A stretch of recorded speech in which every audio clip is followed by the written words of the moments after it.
You see this?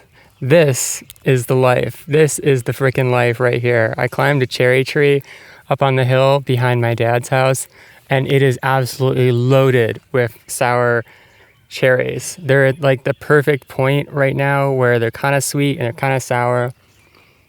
Mm. What more could you ask for?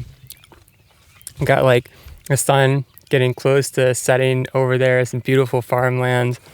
Let's say about 50 feet up in the tree right now.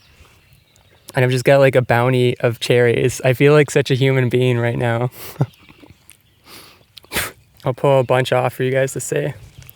See, look, they're just everywhere. Like, if you don't know, if you've never actually had wild cherries before, they are so much better than the garbage that they sell in the grocery store. Those like giant ass cherries are just full of sugar. They're essentially sugar water that the farmers have just cultivated over and over and over and over again to have maximum sugar and minimum other benefits. You know, when you get cherries out in the wild, like that tartness, the smaller size, like they're just packed with nutrition. Like when I was a kid, I grew up with this cherry tree, and we had a fort up halfway through the cherry tree, and you could just like sit there all day long and eat cherries and play that you were medieval knight and whatever.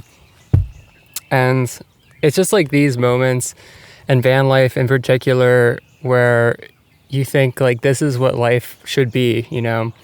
When I was a copywriter, I just hated my job so much, but the only part of it that I really liked was I was living in New Jersey, and I was really close to a lot of good hiking actually. So every weekend I would leave for work, and then, you know, either I would like wake up early in the next morning, or I would go out that evening to some kind of mountain or something like that and just park in the parking lot and then go up the next morning. And I remember the feeling of like getting to the summit and just like looking across this expanse of suburbia, because you could still see skyscrapers and buildings or, you know, whatever else from the top of the mountain. And it would just feel so small and inconsequential and stupid. And you'd think like, God, I can't believe I have to go back to this bullshit. But like, even now that I'm a YouTuber and I work for myself, I'm getting into van life where I'll be able to travel a lot more and I have like full control over my schedule. I still get sucked in sometimes to the bullshit.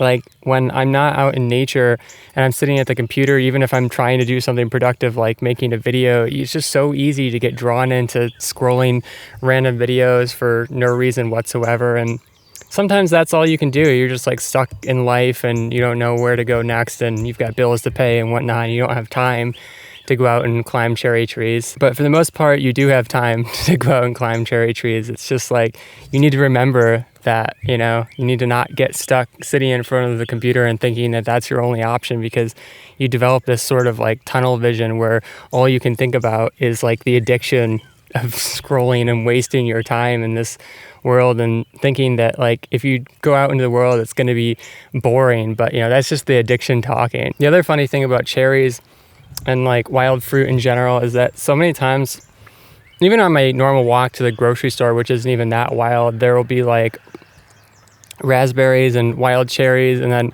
I'll go to the grocery store and I'll see someone that I saw on my walk like going there, and they're paying, you know, like $10 for a carton of garbage cherries that are mostly sugar.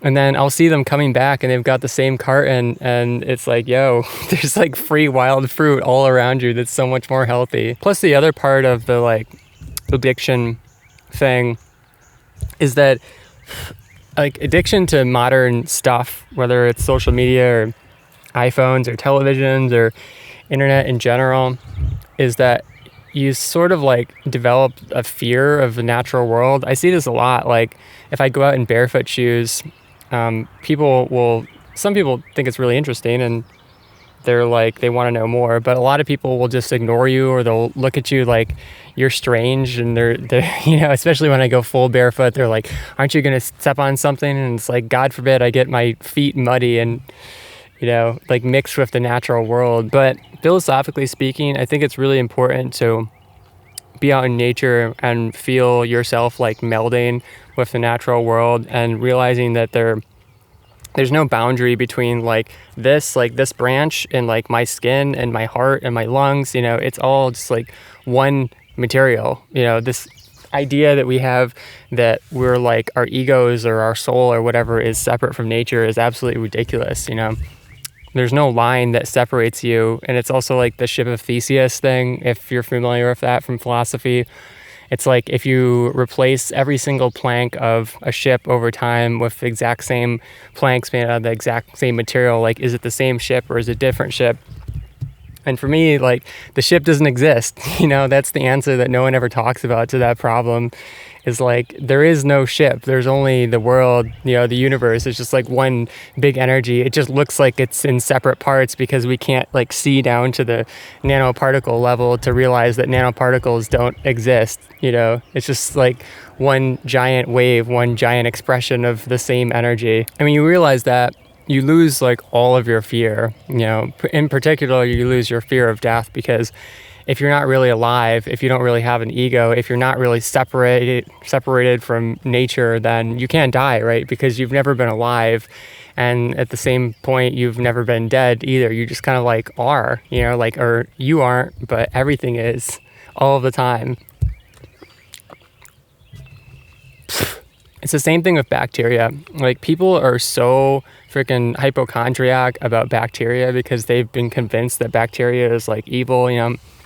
Like, you'll hear them, oh, there's a salmonella outbreak, which is absolutely ridiculous because salmonella is found in the human digestive system naturally. So if there's a salmonella outbreak, it's really just either the animals that are providing the salmonella are unhealthy because they're in feedlots, you know, or the humans that are consuming the foods that contain too much salmonella are unhealthy. And yeah, it's just an imbalance, you know. Everything in life is a balance, and there's no such thing as like a bad bacteria, you know. It's just like you just got too much of one thing. It's like if you ate too many cherries, you wouldn't say like it was a cherry outbreak. You would just say like, bro, you ate too many freaking cherries. Like, stop eating so many cherries. But I haven't come anywhere near to the limit of cherry eating yet, at least in this video. Anyways, more about bacteria. Like, I've been eating raw meat for almost 8 months now, you know, so getting close to a year, and I've had not a single negative side effect, and like for my entire life.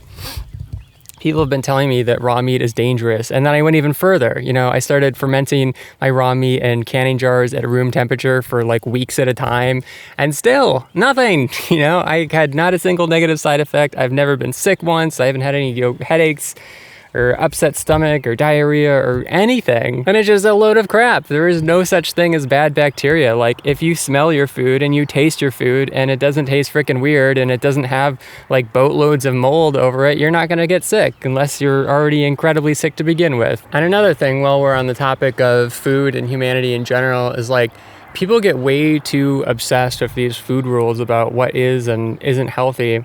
And I think when you go out into nature and you're in a situation where you can just eat something and it doesn't have like an advertising sticker on it, or you don't have your computer or your iPhone there to like research like what are the nutrients in this that I need to balance, and what are the toxins and blah, blah, blah, blah, blah, blah, blah. Like, you just eat things that taste good to you, and that's your body telling you that this is something that you want, you know? And obviously when you're in the grocery store, you can't tell because everything's been fucked with. Like, all of the foods that are in the produce section have been maxed out to be, you know, as salty or as sweet and enticing as they possibly can. And so like there, you can't tell. But out in nature, things are just the way that they're supposed to be. So it's a lot easier to tell if something is healthy or not. Like, if I had a bag of grocery store cherries, you would just keep eating them and eating them and eating them impulsively, and you have to like forcibly stop yourself. But out in the wild, like, these cherries are smaller and they're more tangy. So like, if you just ate the equivalent of a bag of cherries or half a bag of cherries or whatever gluttonous, you know, serving size that you chose to eat or didn't choose to eat, you would get sick because they're so tangy, you know, that it would upset your stomach. But if you eat a small amount, then you feel good, and then you feel like stopping because you know when to stop because the fruit isn't fucking with your mind. Also related to that is the fact that like, sugar is rare in nature, and so like, this is why we binge eat things that are super sweet, that are unnaturally sweet, because it never happens in nature. You know, like, sugar is energy, so things that would produce like unnatural levels of sugar, you know, never happen in nature because they don't have that much energy to produce. So I guess in summation, because my battery is running low, which is perfectly fine with me and suitable to the topic of this video.